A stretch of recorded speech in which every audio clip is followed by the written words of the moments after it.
Hi, it's Todd from Cutler here, and I have got my circa 1400 longsword. And it's this baby here, with a Type 15 blade on it. So what we're talking about here is a blade that's well suited for cutting, but is also now looking forward to the age of plate. So it's leaving mail behind, moving towards plate. So we've got a very acute tip here as well, but still relatively strong.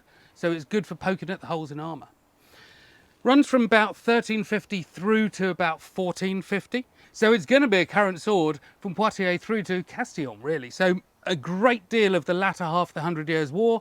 And then, of course, something fabulous like this is not going to get cast aside. So it's going to be good for most of the Wars of the Roses as well. Wheel pommel, leather cord-bound grip.